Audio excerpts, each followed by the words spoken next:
Assalamualaikum to Miss Fathana and my other classmates. My name is Muhammad Fazlan Tashrik. I am the first presenter of my group and we will explain question number 4, which is to discuss the function of Salaries Commission and Salary Committees in Malaysia. Before we go into a further explanation, I would like to explain the introduction and the definition first.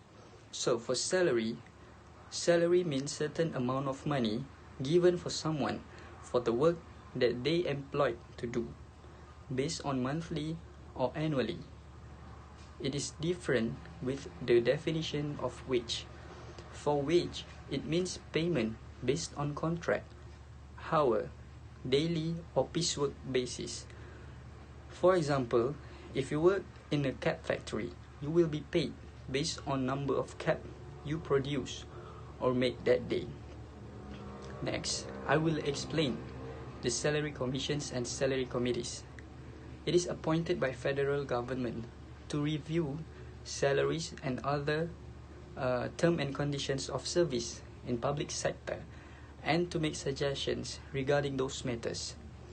For example, in 1991, Special Committee of Cabinet on Salaries for Public Sector report was New Remuneration Scheme, followed by Malaysia Remuneration System 2001. Other example, in 2012, government introduced SPBA, which is Saraan Baru Perkhidmatan Awam, to replace SSM, which stands for Sistem Saraan Malaysia. Assalamualaikum warahmatullahi taala wabarakatuh. My name is Nur Maisara binti Zulkifli and I'm going to explain our first point, which is to review the salary and other terms and conditions of service in public sector. The Public Sector Department and also Commission Salary is a body that is responsible to take unilateral steps to decide the salary and other terms of service of government worker and also employee bodies in statutory bodies and also local authority. In the following table, in table 6.2, there is the most relevant commission at that time that has been listed. The Cabinet Salary Committee was created in 1976 because they have to review and coordinate the wages commission and also pay scheme proposed by the Sufyan Commission, the Aziz Commission, and also the Harun Commission report. They consolidate our salary scheme of both the statutory body, the local authorities, and also civil servant. The decision to choose between the EPF scheme and also pensionable scheme was offered to public sector worker only. Before 1975, the employees were in the EPF scheme in statutory body and also local authority. However, the exception of a few who had previously opted for the government Sufyan salary scheme, which provided for gratuity and pension benefit. In 1973, if you can see on the report of Harun salary scheme, they give the benefit 10% higher salary scheme to the statutory body and local authority because of their contribution to the EPF. It also structured 10% higher than the Sufyan Salary Commission. In addition, their employee benefit for public sector employee either in the form of pensionable scheme or an EPF scheme. The Cabinet Salary Committee established the terms and conditions for service, which include medical benefit and government housing loan. However, they just only choose for either one. The statutory body and also local authority were only aware of the patient and the amount of gratuity they will earn, as well as the contribution rate of the EPF and the different mode of payment to be made. Medical benefit, the employee under the pensionable scheme and their dependents are entitled to access medical care at government hospital only. Those who prefer the EPL system, however, do not get the advantages. The general order were then adopted by a various statutory body and a local authority, and as a consequence, the staff of these two bodies were thus entitled to medical benefit as provided for the General Order. Under the General Order, all pensioners, including those under the EPF and their dependents, should be entitled to benefit identical to those enjoyed by retired workers under the pension scheme. This medical facility is, however, denied to those on the EPF scheme and therefore had to pay in full in accordance with the rate available to the general public. As a result, when they are injured, these retired workers end up pay large medical bills. Next, housing loan and interest. The relevant service Circular Letter 1 of 1991 does not state that it is only applicable to pensionable members. However, workers opting to retire at 14 years of age under the EPF program are treated differently and unfairly. These workers who had previously paid 4% interest on their housing loan while in operation are now required to pay 7% higher interest after optional retirement, which is, if you can see, is unfair program for the public servant. While their retired counterpart on the pensionable scheme continue to enjoy the 4% interest rate after optional withdrawal when workers applied for a government housing loan under the EPF program. They were not only told that when practicing optional retirement at the age of 40, they had to pay the elevated interest rate of 7%. The government must be fair to those serving and retired employee under the EPF system and either applying to those serving and retired employees similar benefit enjoyed by those under the pensionable scheme, such as medical benefit after retirement by adding an interest rate of 4% to those under optional retirement, or by providing them with other opportunity to participate in the pensionable scheme.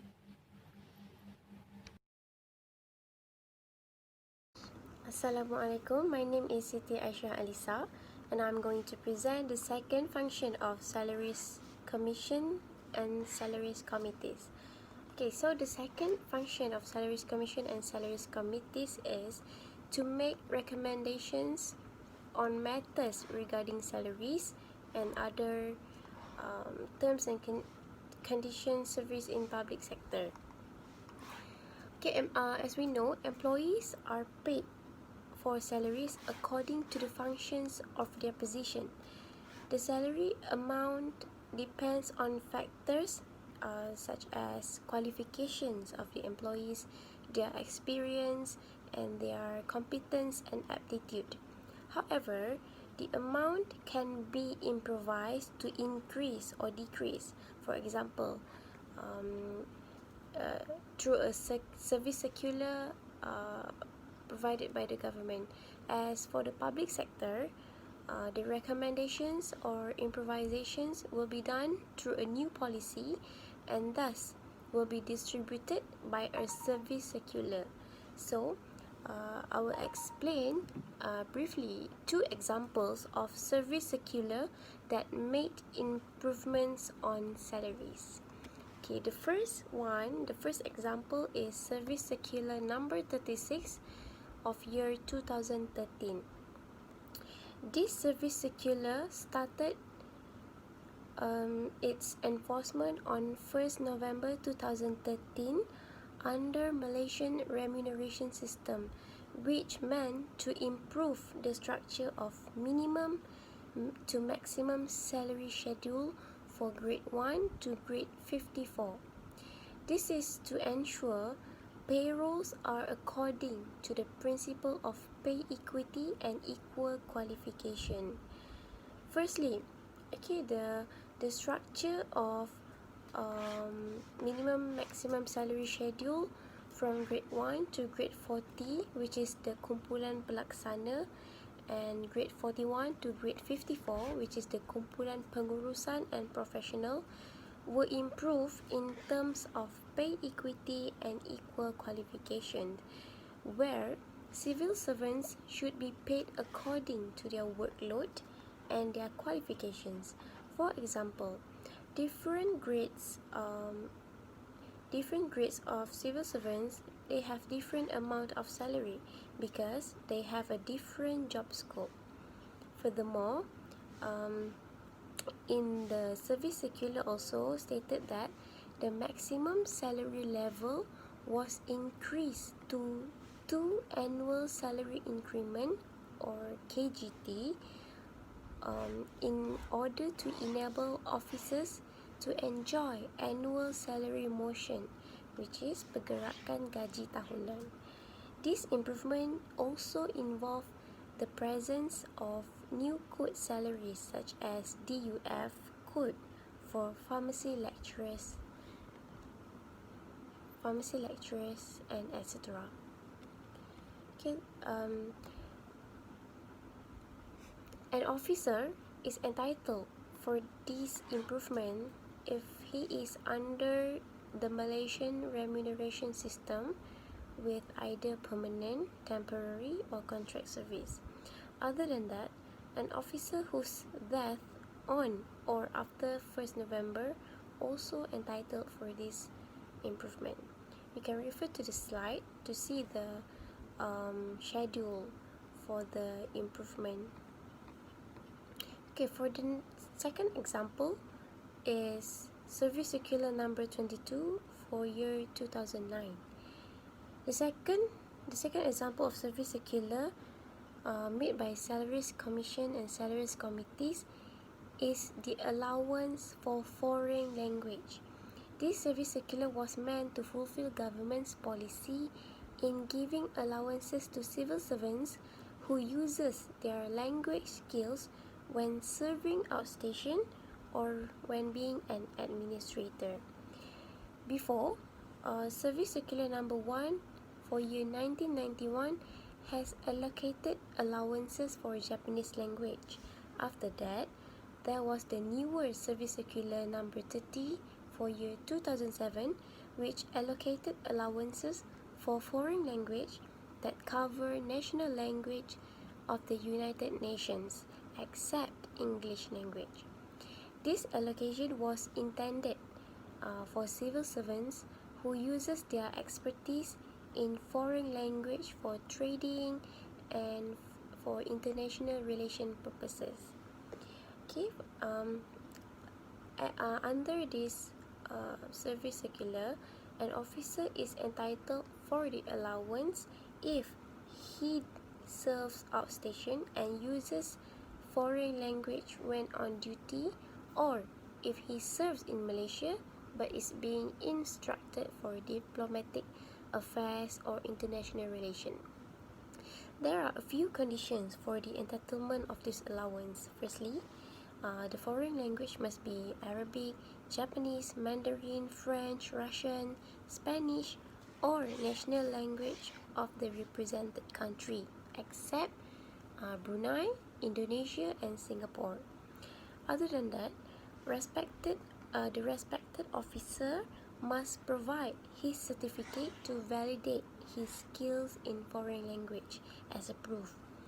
So, this service circular meets the principle of equal qualification and pay equity, as payrolls are made according to one's qualification.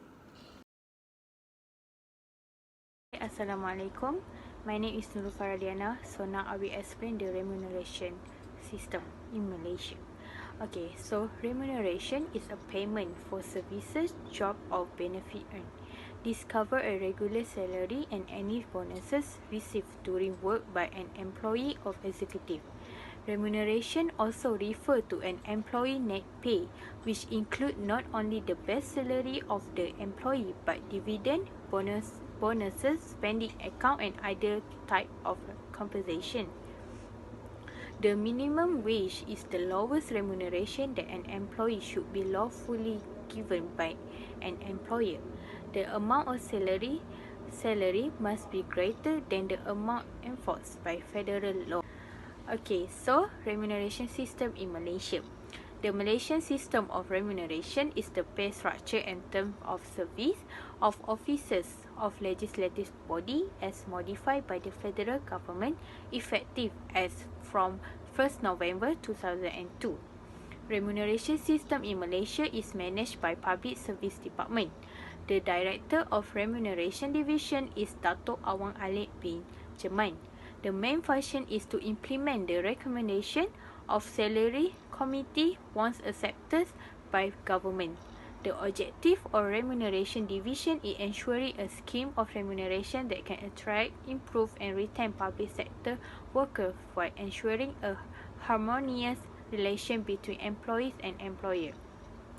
The function of Remuneration Division is to create, execute and track the management of the government remuneration system such as salaries and allowance. Remuneration Division also accountable to study on matter linked to remuneration policy. So the first remuneration system in Malaysia is SSB. The new remuneration system NRS, also known as Sistem Saraan Baru SSB, in 1992 was introduced by Malaysia Prime Minister Datuk Mahathir Mohamad. The government announced the new remuneration system in favor of the goal of new public management (NPM). The important aspect of the remuneration system is performance appraisal. The government introduced a new evaluation procedure under the new remuneration system. The new performance appraisal reduced the existence of 574 service schemes into 274 with 90 classification based on similar role and function. From the performance appraisal, the new entirely salary structure known as the matrix salary system were introduced. The salary movement is either in the form of static, horizontal, vertical and diagonal. Static refer to the no increment of salary if the civil servant performance is poor. Meanwhile, horizontal is one step increment of salary for civil servant with excellent performance. Vertical is two-step pay increment and diagonal is similar to three-step increment pay process for those who score above average in annual performance appraisal. New remuneration system also reclassify public servant into three major groups. The three major groups are the premier grade post, kumpulan pengurusan tertinggi, management and professional, kumpulan pengurusan and professional, and support staff, kumpulan sokongan. The premier grade post consists of position of grade C and above. Management and professional are a service scheme that need a requirement at least a bachelor degree or other higher qualification recognized by the government such as finance officers of grade W41 and diplomatic officers M44. Support staff is the position for grade 29 until 38 only, such as assistant officers, accountant grade W29. The next remuneration system in Malaysia is SSM. The Malaysian Remuneration System (MRS), also known as Sistem Saraan Malaysia, was implemented on 1st November 2002 in Public Service Department through Service Circular Bill 4 of 2002, Perkeliling Perkhidmatan Bil 4 tahun 2002. The inability of the new remuneration system (NRS) to achieve the objective caused the government to amend the merit-based composition and improve it by introducing Malaysia Remuneration System (MRS). The Malaysian remuneration priorities include in making the system more responsive to the evolving political and socio-economic climate. The goal of the MRS is also to enhance the capacity of public sector to recruit, cultivate and maintain employees of the right calibers, to instill a philosophy of constant learning and to develop knowledgeable public service employee. Malaysia remuneration system consists of four main components. Firstly, improving service condition. Secondly, evaluating the degree of competence through the key performance indicator (KPI), and thirdly, changing the pay structure, allowance and prerequisite, and the last one is improving career development. Malaysian remuneration system introduced a new method of performance appraisal by introducing the competency assessment level. The competency assessment level is a method to determine the increment of salary annually and the development of employee progress in public sector. The competency level is done through examination or courses that mean to test the performance level of civil servant in carry out duties. To improve the efficiency in performance appraisal, the annual performance report, laporan penilaian prestasi tahunan and goal work target form sasaran kerja tahunan is combined. Besides, the panel of Human Resource Department were established to substitute performance appraisal coordination panel. The function of Human Resource panel were expanded to include coordination of performance appraisal and human resource development. Malaysian remuneration system also introduced Excellent Service Award to civil servants that achieve excellent performance appraisal. Furthermore, Malaysian remuneration system also introduced additional promotional grade. The new layer of grade, lapisan grade baru for promotion, was added to scheme service structure to ensure the position is suitable with grade, promotion and to fit career advancement opportunity. In Figure 1, Management and Professional, kumpulan pengurusan dan profesional, and support staff, kumpulan sokongan, each were added to the new layer of grade. Lastly, Malaysian remuneration system also modified the salary and allowances structure and top up the salary point for all salaries schedule. As reported in the report of the Special Cabinet Committee of Salary for the Public Sector 1991, the components included in the new remuneration structure are basic salary, fixed allowances, variable component, and equal to total income. The basic salary is the amount of money set for the worker for the public based on the concept of reasonable salary to support the basic need for food, clothes, and house. Next, fixed allowances include the budget for public service, housing rental subsidy, and entertainment allowance. Fixed allowances is depending on the payment criteria. The last component is variable component. Variable component is made up of different allowances that are not permanent and are intended for particular services, such as bonus or commission. The increment of salary point for each major group of public servants, such as RM 110 for the premier grade post, RM 65 for the management and professional, and RM 15 for support staff. Hi, Assalamualaikum warahmatullahi wabarakatuh. Today I will explain about the Public Service New Remuneration Scheme, which is SBPA.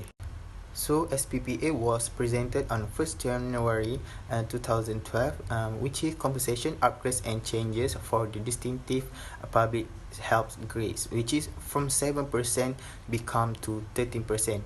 It was deferred or postponed after QPAD has challenged the distinct compensation contrast between those in upper level JUSA and premier evaluation numbering around 2,600 officials and those in grade 54 and beneath.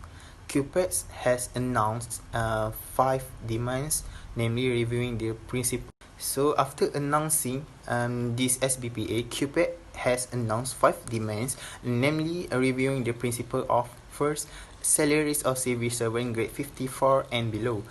Second, maintaining the senior status of civil servant in Malaysian remuneration scheme, which is SSM. Third, reviewing the maximum salary scales. Fourth, listing a civil servant eligible for a salary increase of 7 to 13%. Fifth, reviewing restructuring of salaries increase for all grades.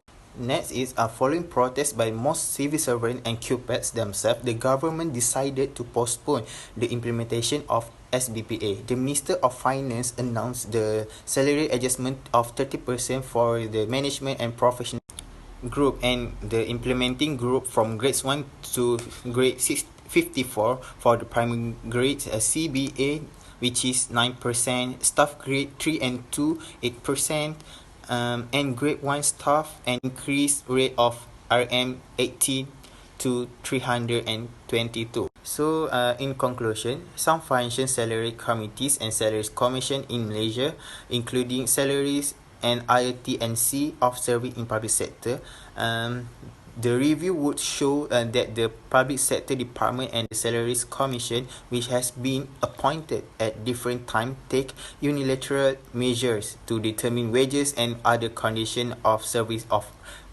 for government employees and staff in statutory bodies and local authorities. Remuneration is the payment for services, job, or benefit earned. This includes fixed salaries and any bonuses received while employed by employees or executive. Remuneration also refers to the employee's net salary, which includes not only the employee basic salaries but dividends, bonuses, expense accounts, and other type of compensation.